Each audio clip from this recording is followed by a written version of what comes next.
वो जो आपकी स्क्रीन पे जो मैंने इंडिकेट किया है, this is your solution third number lecture. इसमें मैंने आपको प्रीवियस टर्म पे बताया था कि किस तरह से आप अपने राउल्ट्स लॉ का ग्राफिकल रिप्रेजेंटेशन करते हैं। तो राउल्ट्स लॉ का जो ग्राफिकल रिप्रेजेंटेशन है वो मैंने आपको बताया था, एज वेल एज मैंने इसके साथ जो बताया था कि आपको जो राउल्ट्स लॉ जो सॉल्यूशन होता है वो बेसिकली हम उसको आइडियल सॉल्यूशन भी कहते हैं, क्योंकि आइडियल सॉल्यूशन राउल्ट्स लॉ को भी फॉलो करता है। तो राउल्ट्स अपने जिस सॉल्यूशन की बात कर रहा था जो कि वोलेटाइल सॉल्यूशन होता है, वो बेसिकली एक आइडियल सॉल्यूशन भी होता है जिसका delta H of the mixing और delta V of the mixing दोनों ही जीरो होते हैं। और इसी तरीके से मैंने बताया था ऐसे सॉल्यूशन जो राउल्ट्स लॉ को फॉलो ना करे, मतलब अगर सॉल्यूशन का वेपर प्रेशर राउल्ट्स लॉ से बढ़ भी सकता है, सॉल्यूशन का वेपर प्रेशर राउल्ट्स लॉ से कम भी हो सकता है, तो ऐसे केस में आपका जो सॉल्यूशन है वो एक नॉन आइडियल सॉल्यूशन के नाम से जाना जाता है, जो कि दो तरह के डेविएशन शो करता है। उसमें पॉजिटिव डेविएशन होता है और नेगेटिव डेविएशन होता है, जिसको मैंने आपको विद एग्जांपल और उनका जो बेसिकली ग्राफ होता है वो सारी बातें मैंने आपको काफी देर तक समझा दी थी। तो बच्चों, मैंने पॉजिटिव और नेगेटिव डेविएशन का आपको एक एग्जांपल भी दिया था और पूरी डिटेल एनालिसिस भी आपको बताई थी कि आपको किस तरह से करनी है। तो आई थिंक यहाँ तक की सारी बातें मैंने आपको काफी अच्छे से बताई था और ग्राफिकल एनालिसिस भी मैंने आपको अच्छे से एक्सप्लेन की थी। और ग्राफिकल एनालिसिस आपकी जो है एनसीईआरटी में भी दी है। अगर आपको कोई कंफ्यूजन हो तो आप अपनी ग्राफिकल एनालिसिस एनसीईआरटी से भी देख सकते हैं, क्योंकि आपका ग्राफ बिल्कुल वैसे ही बना है जैसे एनसीईआरटी में बना हुआ है। अब बच्चों, यहाँ पर जो हम लोग पढ़ने जा रहे हैं, this is your lecture number 4, solution continuation. आप यहाँ पे डाल सकते हैं सॉल्यूशन का, हम लोग यहाँ पर कंटिन्यूएशन करेंगे, सॉल्यूशन कंटिन्यूएशन लेक्चर नंबर 4। तो today is lecture number 4, solution. और बच्चों, यहाँ पर आज हम लोग काफी इंपॉर्टेंट टर्म इंट्रोड्यूस करने वाले हैं और ये चैप्टर आपके टर्म 1 के सिलेबस में भी इंक्लूडेड है। तो इसमें सबसे ज्यादा जो इंपॉर्टेंट टर्म आज हम इंट्रोड्यूस करेंगे उस टर्म का नाम है कॉलीगेटिव प्रॉपर्टीज। तो write down the heading, colligative properties. तो कॉलीगेटिव प्रॉपर्टीज क्या होती हैं, ये कैसे जनरेट होती है? जब आप क्लास 9-10 में थे तो आपने देखा था कि अगर हम किसी भी कोलाइडल सॉल्यूशन की बात करते हैं तो कोलाइडल सॉल्यूशन किसे कहते हैं? जिसमें पार्टिकल्स का साइज ट्रू सॉल्यूशन और सस्पेंशन सॉल्यूशन के बीच में लाई करता है। और आपने देखा था कि वैसे तो सॉल्यूशन में दो कंपोनेंट होता है, सॉल्यूट और सॉल्वेंट, लेकिन कोलाइडल सॉल्यूशन में सॉल्यूट का नाम बदल जाता था, सॉल्वेंट का नाम बदल जाता था। कोलाइडल सॉल्यूशन में सॉल्यूट का नाम होता था डिस्पर्स्ड फेज और सॉल्वेंट का नाम होता था डिस्पर्जन मीडियम। अगर आपको याद हो, अगर आपने थोड़ी भी पढ़ाई की हो 9-10 में, तो सॉल्यूट का नाम बदल जाता था, उसको हम कहते थे डिस्पर्स्ड फेज, और सॉल्वेंट का नाम होता था डिस्पर्जन मीडियम। और डिफरेंट तरह के कोलाइड्स आप पढ़ते थे कि जब डिस्पर्स्ड फेज लिक्विड हो, डिस्पर्जन मीडियम भी लिक्विड हो, तो इस तरह का कोलाइडल सॉल्यूशन क्या कहलाता है? इमल्शन। याद है? उसको आप कहते थे लिक्विड लिक्विड, ये क्या बनाता है? इमल्शन। याद आया? तो इस तरह से आपने कई तरह के कोलाइडल सॉल्यूशंस की प्रॉपर्टी भी पढ़ी थी क्लास 9-10 में।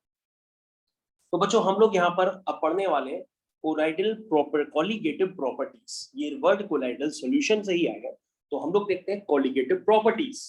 तो बेसिकली बच्चों, कॉलीगेटिव प्रॉपर्टीज या कोलाइडल सॉल्यूशन जनरेशन कहां से होता है? उसके पार्टिकल के साइज। और पार्टिकल का साइज किसके बीच में लाई करता है? ट्रू सॉल्यूशन और सस्पेंशन सॉल्यूशन के बीच में। तो ट्रू सॉल्यूशन के पार्टिकल का साइज बेसिकली सबसे छोटा होता है, जिसको हम देख भी नहीं सकते किसी भी चीज से। सस्पेंशन के पार्टिकल का साइज सबसे बड़ा होता है, और उन दोनों के बीच में जो लाई करता है वो होता है कोलाइडल सॉल्यूशन के पार्टिकल का साइज। तो बेसिकली बच्चों, कोलाइडल प्रॉपर्टीज डिपेंड किससे करती है? सबसे पहला पॉइंट आप लिख सकते हैं, जो कॉलीगेटिव प्रॉपर्टी होती है वो डिपेंड करती है number of moles of solute particles पे। तो सबसे मेजर इंपॉर्टेंट पॉइंट ये होता है कि कोलीगेटिव, लिखना स्टार्ट कर दीजिएगा, मैं लिखना चालू कर रहा हूं, colligative properties depends upon number of moles of solute particles। Colligative property जो होती है वो डिपेंड करती है number of moles of solute particles. ये सबसे पहला पॉइंट है जो अभी आपने समझा कि कॉलिगेटिव प्रॉपर्टी किस पे डिपेंड करती है, number of moles of solute particles. इसके अलावा और कौन सी कॉलिगेटिव प्रॉपर्टी होती है जिसको आप डिटेल में पढ़ना चाहते हैं? उसके बाद होती है relative lowering of vapour pressure, relative lowering of vapour pressure. इसके अलावा कौन सी कॉलिगेटिव प्रॉपर्टी होती है? उसके बाद थर्ड नंबर होती है elevation of boiling point, elevation of boiling point. उसके बाद होती है depression in freezing point, depression in freezing point, ये भी एक कॉलिगेटिव प्रॉपर्टी है। और उसके बाद जो नेक्स्ट प्रॉपर्टी है उसे हम लोग कहते हैं ऑस्मोटिक प्रेशर। क्या कहते हैं? Osmotic pressure. तो बच्चों इसमें सेकंड, थर्ड, फोर्थ, फिफ्थ इन सबकी आपको डिटेल एनालिसिस करनी पड़ेगी, तभी आप कॉलिगेटिव प्रॉपर्टी आपकी कंप्लीट हो पाएगी। ठीक है, तो बच्चों यहां पर आप डाल सकते हैं सबसे first heading relative lowering of vapour pressure. This is relative lowering of vapour pressure. ये सबसे पहली कॉलिगेटिव प्रॉपर्टी आपकी स्क्रीन पे मैंने लिखी है, relative lowering of vapour pressure, जिसकी आप डिटेल एनालिसिस करने जा रहे हैं। सबसे पहले बच्चों आप ये बात और याद रखिएगा कि ये चारों तरह की, यानी कि osmotic pressure, elevation of boiling point, depression in freezing point, relative lowering of vapour pressure, ये चारों तरह की जो कॉलिगेटिव प्रॉपर्टीज होती है ये आप एक एक करके पढ़ेंगे और इनके डिटेल एनालिसिस करेंगे। लेकिन इन चारों में एक बात कॉमन होती है कि कॉलिगेटिव प्रॉपर्टीज जो आपने लिखी है ये चार तरह की, ये जनरेट तभी होती है जब नॉन वोलेटाइल सॉल्यूट हो और वोलेटाइल सॉल्वेंट हो। ये बात आप क्लियर कर लीजिएगा। ये कॉलिगेटिव प्रॉपर्टीज सॉल्यूशन चैप्टर में जनरेट ही तब होती है जब नॉन वोलेटाइल सॉल्यूट को वोलेटाइल सॉल्वेंट में मिक्स किया जाता है, तभी ये चार तरह की कॉलिगेटिव प्रॉपर्टीज जो आपको नजर आ रही है तभी ये जनरेट होती है। अब हम लोग क्या करते हैं, इन चारों तरह की कॉलिगेटिव प्रॉपर्टीज को देखिए किस तरह से पढ़ते हैं। बेसिकली मैंने तो आपको पहले ही बता दिया कि यहाँ पर ये कॉलिगेटिव प्रॉपर्टीज जो चारों तरह की है उसमें जो सॉल्यूट होता है वो नॉन वोलेटाइल होता है और सॉल्वेंट वोलेटाइल होता है। वोलेटाइल किसे कहते हैं? जो प्रेशर एक्सर्ट करता है, और नॉन वोलेटाइल उसे कहते हैं जो वेपर प्रेशर एक्सर्ट न करता है। ठीक है, तो बाय द वे, तो सॉल्यूट का सिंबल होता है बी, सॉल्यूट का सिंबल क्या होता है? बी, और सॉल्वेंट का सिंबल क्या होता है? ए। मैं आपको पहले ही क्लियर कर चुका हूं कि पूरे चैप्टर में सॉल्यूट का रिप्रेजेंटेशन आप बी से करेंगे, कहीं पे भी आपको ए दिखता है तो वो सॉल्वेंट है। तो बच्चों सबसे पहले आप यहाँ पे ध्यान दीजिए, सॉल्यूट आपका नॉन वोलेटाइल है, यानी उससे जो प्रेशर एक्सर्ट होगा वो जीरो होगा और सॉल्वेंट से जीरो नहीं होगा। अब बच्चों अकॉर्डिंग टू राउल्स लॉ आप क्या जानते हो? आप जानते हो कि जो वेपर प्रेशर होता है सॉल्यूट का वो क्या होता है? X B P B naught, जिसकी मैंने ग्राफिकल रिप्रेजेंटेशन भी आपको प्रीवियस टर्म में बताया था। और सॉल्वेंट से जनरेट होने वाला जो प्रेशर होता है वो होता है पीए इज इक्वल टू एक्स से पीए नॉट। अब बच्चों अगर आप इसका डिटेल में डिस्क्रिप्शन जाएंगे तो आपको ये भी पता है कि जो सॉल्यूशन का प्रेशर वो किस पे डिपेंड करता है? सॉल्यूट और सॉल्वेंट के प्रेशर पे डिपेंड करता है, यानी उन दोनों के सम के इक्वल होता है। तो ये एक्सप्रेशन भी मैंने लिख दिया। लेकिन बच्चों ऐसा कहा जाता है कि जब हम नॉन वोलेटाइल सॉल्यूट को वोलेटाइल सॉल्वेंट में मिक्स करते हैं तो यहां पर सॉल्यूशन का वेपर प्रेशर कम हो जाता है। लेकिन अगर दोनों ही वोलेटाइल होते हैं तो ये तो नॉर्मल सी बात थी कि सॉल्यूशन का वेपर प्रेशर उनके सम के बराबर है, तो वो तो उन दोनों से ज्यादा ही होगा। लेकिन मैं बात कर रहा हूं यहाँ पे नॉन वोलेटाइल सॉल्यूट को जब वोलेटाइल सॉल्वेंट में मिक्स करते हैं तो सॉल्यूशन का वेपर प्रेशर कम हो जाता है। अब कैसे कम हुआ उस बात को आप समझिए। सबसे पहले आप बच्चों ये समझने की कोशिश करिए कि जो सॉल्यूशन का वेपर प्रेशर है वो नॉर्मल क्या होता है? वो होता है एक्स से P A naught plus X B P B naught, तो आप समझ गए। लेकिन आपने कहा सॉल्यूट नॉन वोलेटाइल है तो उसकी वजह से जो प्रेशर एक्सर्ट होगा वो क्या हो जाएगा? जीरो हो जाएगा। यानी बच्चों सॉल्यूशन का जो प्रेशर होगा वो डिपेंड करेगा एक्स से पी ए नॉट पे। तो बच्चों क्या आप इस एक्सप्रेशन को देख करके बता सकते हो कि मतलब पीएस बड़ा है कि पीए नॉट बड़ा है? पीएस बड़ा है कि पीए नॉट बड़ा है? इस एक्सप्रेशन से आपको खुद ही क्लियर हो रहा होगा कि सर आपने पिछले टर्म पे बताया था कि जो एक्सए होता है या एक्सबी होता है, ये दोनों ही क्या होते हैं? मोल फ्रैक्शन, मतलब होते तो फ्रैक्शन ही है, और फ्रैक्शन क्वांटिटी हमेशा क्या होती है? वो 0 से 1 के बीच में लाई करती है। मतलब उसकी वैल्यू 1/2 भी हो सकती है, 1/25 भी हो सकती है, 1/2, 1/5, 1/6, 1/7, 2/3, कुछ भी हो सकती है वैल्यू 0 से 1 के बीच में। तो बच्चों अगर तुम कंफ्यूजन हो या तुमने मैथ्स पढ़ी ना हो तो तुम मान लो कि यहाँ पर एक्स की वैल्यू हाफ है, तो अब आप देख के बता सकते हो इस एक्सप्रेशन से कि प्रेशर जो पीएस है सॉल्यूशन का, वो प्योर सॉल्वेंट यानी कि पीए नॉट के प्योर सॉल्वेंट का जो वेपर प्रेशर है उसको हम इंडिकेट करते हैं पीए नॉट से, उससे ज्यादा है सॉल्यूशन का वेपर प्रेशर की कम है। तो तुम कहोगे sir PS is equal to half of PA naught आ गया। इसका मतलब अगर आप पीए नॉट लिखेंगे तो वो 2 पीएस आ रहा है। और अगर न क्लियर हो अब तो देख के बता ही सकते हो कि पीए नॉट ज्यादा है कि पीएस ज्यादा है। तो तुम कहोगे सर प्योर सॉल्वेंट का वेपर प्रेशर सॉल्यूशन के वेपर प्रेशर से ज्यादा हो गया है, क्योंकि सर जो पीएस है वो एक्स से पीए नॉट है, और एक्स से जो नंबर होता है सर वो 0 से 1 के बीच का नंबर है। कैसा नंबर है? 0 से 1 के बीच का नंबर है, यानी कि फ्रैक्शन है। और किसी भी फ्रैक्शन को अगर हम किसी नंबर से मल्टीप्लाई करते हैं तो वो वैल्यू ओवरऑल पहले से भी कम बन जाएगी। वो वैल्यू ओवरऑल पहले से भी कम बन जाएगी मल्टीप्लाई होके। इसका मतलब सॉल्यूशन का वेपर प्रेशर कम हो गया और प्योर सॉल्वेंट का वेपर प्रेशर बढ़ गया। और अगर आप समझ ना पाए हो तो उसके लिए मैंने आपको एक डिटेल रिव्यू भी दिया कि आप एक्सी की जगह हाफ डाल के देखो, तो आपको इन दोनों एक्सप्रेशन से क्लियर हो जाएगा कि पीएस ज्यादा है कि पीए नॉट ज्यादा है।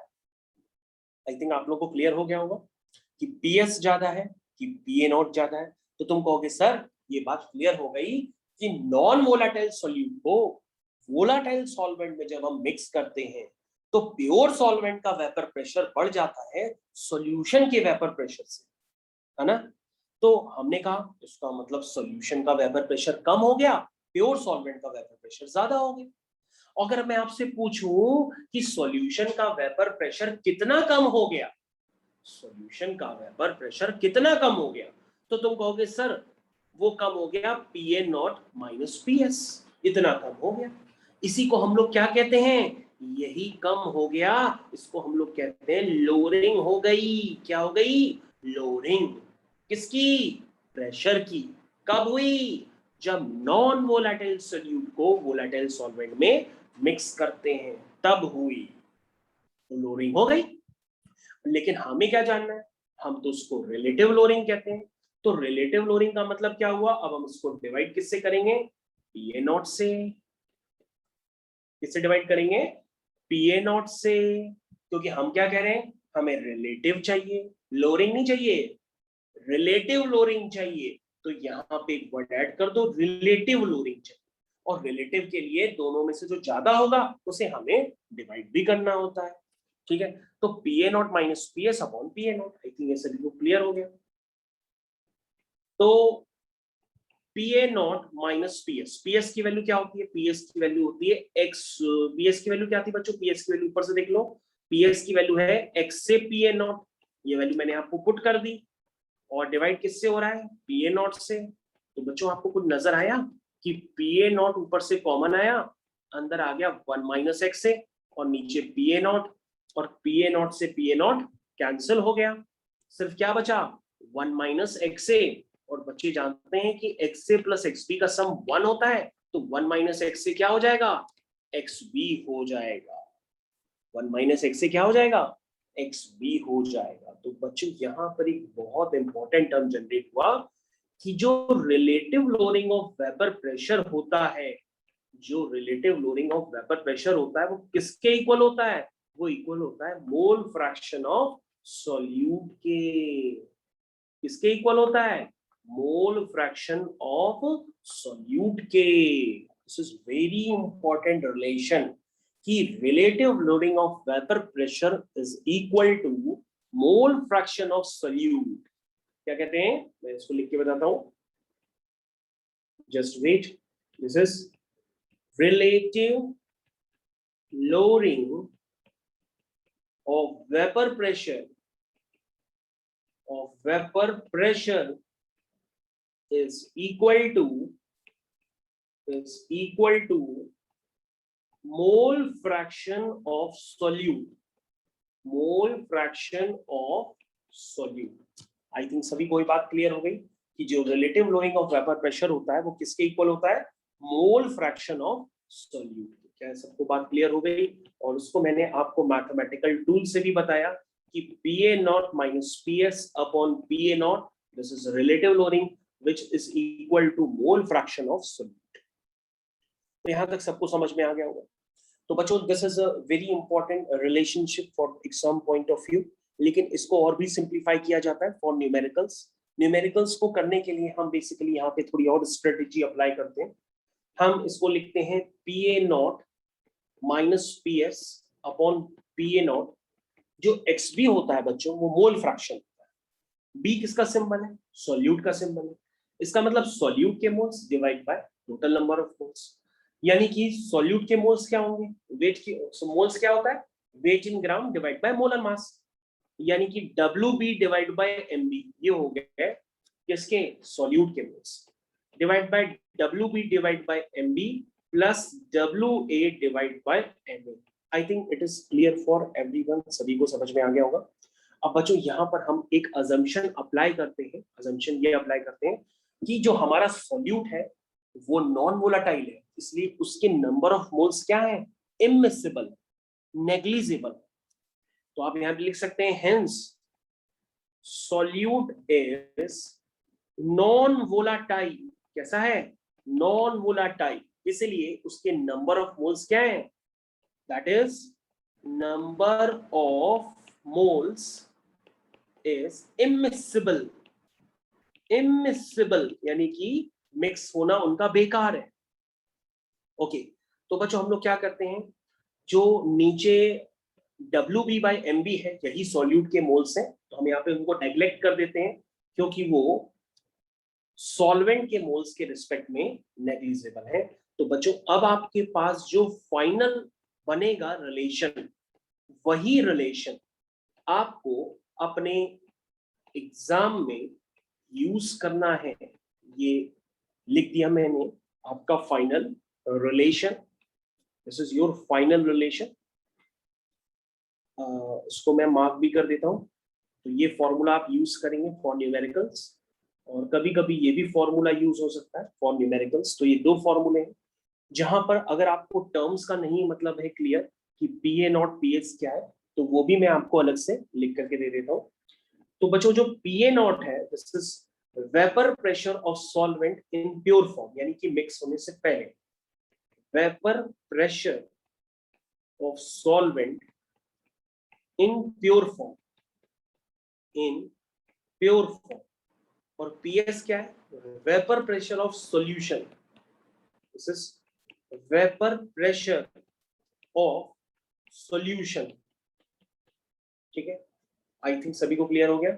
WB क्या है, WB है आपका वेट ऑफ सॉल्यूट।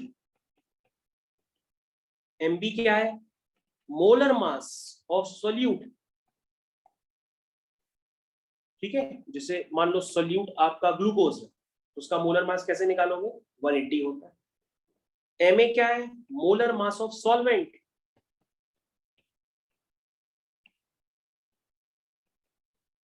और WA क्या है, वेट ऑफ सॉल्वेंट। तो बच्चों आपके पास कोई भी एग्जाम में क्वांटिटी अननोन करके आपके पास क्वेश्चन आ सकता है, जो डिपेंड होगा इन दो फॉर्मूलों में। इन दो फॉर्मूलों का काफी ज्यादा ब्रीफ मैंने आपको बता दिया, और मैंने आपको ये भी बताया कि रियलिटी में ये relative lowering of vapour pressure generate कैसे होता है। काफी देर तक आपको मैंने समझा दिया। तो आई थिंक आप लोगों को ये बात क्लियर हो गई होगी कि किस तरह से relative lowering of vapour pressure create हुआ, इसके क्या कारण थे, ये सारी बातें आप अच्छे से समझ चुके हैं। ओके बच्चों, यहाँ से अब हम लोग धीरे धीरे करके फिर से आगे बढ़ेंगे। तो आगे बढ़ने के लिए रेडी हो जाए, क्योंकि नेक्स्ट कॉलिगेटिव प्रॉपर्टी है आपकी एलिवेशन ऑफ बॉइलिंग पॉइंट। और आपको जैसा कि मैंने बताया था कि ये चारों तरह की कॉलिगेटिव प्रॉपर्टी जनरेट ही तब हो रही है जब नॉन वोलेटाइल सोल्यूट को वोलेटाइल सॉल्वेंट में मिक्स करते हैं। तो नेक्स्ट आपकी प्रॉपर्टी है एलिवेशन ऑफ बॉइलिंग पॉइंट। वो तभी जनरेट होगी जब नॉन वोलेटाइल सोल्यूट को वोलेटाइल सॉल्वेंट में मिक्स करते हैं। डिप्रेशन इन फ्रीजिंग पॉइंट भी तभी जनरेट होगा। ऑस्मोटिक प्रेशर भी तभी जनरेट होगा। बाय द वे, अब हम लोग समय कम बचा है तो इसलिए दूसरी कॉलिगेटिव प्रॉपर्टी को एक्सप्लेन इतनी जल्दी नहीं कर पाएंगे, तो आपको एक दूसरा टर्म हम इंट्रोड्यूस कर देते हैं, वो भी आप समझ लीजिए। तो दूसरे टर्म को समझने के लिए आप सबसे पहले दो बीकर बनाइए। ये पहला बीकर है, ये दूसरा बीकर है, ठीक है। सबसे पहले कुछ टर्म्स आप समझ लीजिए। एक आपने दो ऐसे बीकर बना, ठीक है। एक बीकर में आपने क्या किया, बना दिया छोटा अंडा। और छोटा अंडा बनाना है, मतलब अंडा आप समझ रहे हैं ना, अंडा, अंडा समझते हैं, अंडा बनाना है, एग। एक बीकर में ये बेसिकली बन नहीं रहा, मैं फिर से कोशिश करता हूं, नहीं बन पा रहा, जस्ट वेट। छोटा अंडा नहीं बन पा रहा है,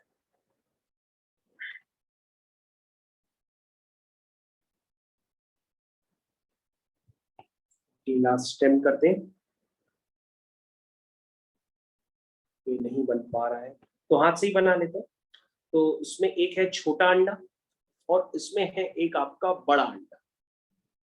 अब आप देखेंगे कि छोटे अंडे और बड़े अंडे में हुआ क्या रियलिटी में, कि अंडा छोटे से बड़ा या बड़े से छोटा कैसे हो रहा। ओके, तो आपका नॉर्मल एग भी हम बना सकते हैं, नॉर्मल एग भी बना के आपको दे देते हैं। तो बच्चों आपका एक नॉर्मल एग भी बना देते हैं। ओके, चलो एक और बीकर बना देते हैं इसी के बीच में। जरा बात समझते जाइएगा, वरना आप समझ नहीं पाएंगे और डेफिनेशन हमेशा ही गलत लिखेंगे। तो बच्चों ये मैंने एक और अंडा बना दिया। तो सबसे बच्चे जो पहला अंडा बनाया है उसको मान लो ये नॉर्मल एग है। जो पहला अंडा है वो नॉर्मल एग है, ठीक है। और इसमें कुछ डिस्टरबेंस किया गया है, ये छोटा हो गया, स्मॉल हो गया, स्मॉल इन साइज, इसको छोटा कर दिया गया, और लार्जर इन साइज, इसको बड़ा कर दिया गया। अब अंडे को छोटा और बड़ा कैसे किया जा सकता है वो आप समझ लीजिए। बेसिकली नॉर्मल एग तो आपको दिखाई दे रहा है, लेकिन हमने क्या किया, हमने यहाँ पे दो प्रोसेस क्या किए। हमने एक बार अंडे को पानी में डाला और एक बार हमने अंडे को नमक के पानी में डाला। नमक के पानी का मतलब सॉल्ट सॉल्यूशन। नमक के पानी को हम लोग क्या कहते हैं, सॉल्ट सॉल्यूशन। तो हमने यहाँ पर दो तरह के सॉल्यूशन लिए, एक नमक का पानी लिया और एक हमने क्या लिया, साधारण पानी लिया। तो बच्चों जो पहला वाला है वो नमक का पानी है, तो this is salt solution, this is salt solution. और ये नॉर्मल सॉल्वेंट है यानी कि वाटर, नॉर्मल सॉल्वेंट यानी कि वाटर, ठीक है। अब आपने एक को नमक के पानी में डाला, एक को साधारण पानी में डाल दिया। तो बेसिकली यहाँ पे हो क्या रहा है अब आप समझिएगा भाई। अगर आप पानी में अंडा डाल रहे हैं तो वो नॉर्मल एग से बड़ा हो रहा है। ऐसा क्यों हो रहा है? ऐसा एक ही वजह से हो रहा है कि हो सकता है कि बाहर का पानी अंडे के अंदर जा रहा है, तभी वो साइज में धीरे धीरे बड़ा हो रहा है। और नमक के पानी में जब हम अंडा डाल रहे हैं तो वो नॉर्मल एग से भी छोटा हो जा रहा है। इसका मतलब अंडे के अंदर का जो लिक्विड सॉल्यूशन होता है वो अंडे से बाहर निकल रहा, तभी अंडा धीरे धीरे छोटा होता चला। यही तो रीजन हो सकता है कि भाई बड़ा हो गया तो बाहर से अंदर मटेरियल चला गया, छोटा हो गया तो अंदर से बाहर मटेरियल आ गया, तभी वो छोटा हो गया। तो बेसिकली ये प्रोसेस हो क्यों रहा है और प्रोसेस किस डायरेक्शन में हो रहा है, ये डिसाइड कौन करेगा, अंदर से बाहर कि बाहर से अंदर। तो बच्चों आप ये बताओ कि जैसे आपने सॉल्ट सॉल्यूशन लिया, ध्यान दीजिएगा, आपने सॉल्ट सॉल्यूशन लिया, तो अंडे के अंदर क्या है, अंडे के अंदर भी सॉल्यूट और सॉल्वेंट होगा, अंडे के बाहर भी सॉल्यूट और सॉल्वेंट है। आपने क्या कहा कि अंडा छोटा क्यों हो रहा है, क्योंकि पक्का अंडे के अंदर से कोई मटेरियल बाहर की तरफ आ रहा, तभी अंडा साइज में छोटा होता जा रहा। और यहाँ पे अंडे के अंदर उल्टा मटेरियल जाता जा रहा है, यानी कि पानी हो सकता है अंदर जा रहा है। लेकिन ये किस डायरेक्शन में होगा, ये बात डिपेंड कौन कर रहा है? ये बात डिपेंड कर रहा है सॉल्यूट की कॉन्सेंट्रेशन पे। तो बाहर देखो, अगर आप अंडा देखते तो अंडे में और सॉल्ट सॉल्यूशन में अगर आप ध्यान से देखेंगे तो आपको सॉल्यूट की कॉन्सेंट्रेशन में डिफरेंस दिखाई देगा। और अगर आप पानी से देखना चाहें तो पानी से देख सकते हैं। बच्चों, अगर बाहर पानी है अंडे के, तो इसका मतलब वहां पे सॉल्यूट की कॉन्सेंट्रेशन है ही नहीं, वहां पे सॉल्यूट की कॉन्सेंट्रेशन है ही नहीं। और भाई अंडे के बाहर अगर पानी है तो इसका मतलब वहां पे सॉल्यूट है ही नहीं, इसका मतलब सॉल्यूट की कॉन्सेंट्रेशन बाहर कम है और अंदर ज्यादा है। बात समझे मेरी? नहीं समझे? कि अंडे के बाहर अगर सिर्फ मैं पानी कंसिडर करता हूं, यानी मैं ये वाला केस लेता हूं, तो इस केस में अंडे के बाहर क्या है? क्या सॉल्यूट है? क्योंकि सर सॉल्यूट नहीं है, सिर्फ सॉल्वेंट है, दैट इज वाटर। तो इसका मतलब क्या निकल के आ रहा है? इसका मतलब ये आ रहा है कि ये एक प्रोसेस है जिसमें सॉल्वेंट पार्टिकल्स फ्लो कर रहे हैं। लेकिन फ्लो कहां से कर रहे हैं? लो सॉल्यूट कॉन्सेंट्रेशन से हाई सॉल्यूट कॉन्सेंट्रेशन की तरफ, क्योंकि अंडे के बाहर लो सॉल्यूट कॉन्सेंट्रेशन है और अंडे के अंदर हाई सॉल्यूट कॉन्सेंट्रेशन है। तो पानी कहां जा रहा है? बाहर से अंडे के अंदर। बाहर क्या था? लो सॉल्यूट कॉन्सेंट्रेशन है ही नहीं, और अंदर के अंडे के अंदर तो हाई सॉल्यूट है ही। तो इसका मतलब यहाँ पे आपको एक प्रोसेस नजर आ रहा है। आपने जिस तरह से इस वाले केस में देखा वैसे आप यहाँ पे भी देख सकते हो। यहां पर क्या होगा? सॉल्ट सॉल्यूशन है तो बेसिकली सॉल्ट की मात्रा ज्यादा होगी, लेकिन अंदर अंडे के अंदर सॉल्ट की मात्रा यानी सॉल्यूट की मात्रा कम हो गई होगी। तो इसीलिए यहां पे भी वही प्रोसेस हुआ कि लो सॉल्यूट कॉन्सेंट्रेशन से हाई सॉल्यूट कॉन्सेंट्रेशन की तरफ चला गया अंडे का लिक्विड। क्यों गया? क्योंकि सॉल्ट सॉल्यूशन में क्या हो गया? सॉल्ट सॉल्यूशन का मतलब उसमें सॉल्यूट की मात्रा अंडे के अंदर के सॉल्यूट से ज्यादा होगी, तभी तो वो सॉल्ट सॉल्यूशन है, नमक का पानी। तो इसलिए अंडा आपका क्या हो रहा है? छोटा हो रहा है। लेकिन इस प्रोसेस में आपको एक बात नजर आनी चाहिए, और उस प्रोसेस को समझने का सबसे आसान तरीका यही है कि फ्लो हो रहा है सॉल्वेंट पार्टिकल्स का, लेकिन किस डायरेक्शन में हो रहा है? लो सॉल्यूट कॉन्सेंट्रेशन से हाई सॉल्यूट कॉन्सेंट्रेशन की तरफ। इसका मतलब आपको ये प्रोसेस समझ में आना चाहिए कि हम बताने जा रहे हैं आपको ऑस्मोसिस। क्या समझाने जा रहे हैं? ऑस्मोसिस। तो ऑस्मोसिस क्या होता है? बेसिकली ऑस्मोसिस होता है, it is the flow of, ध्यान से देखिएगा, it is the flow of solvent particles from low solute concentration to high solute concentration। तो आई थिंक सभी बच्चों को यहां पर अच्छे से नजर आना चाहिए कि it is the flow of solvent particles from low solute concentration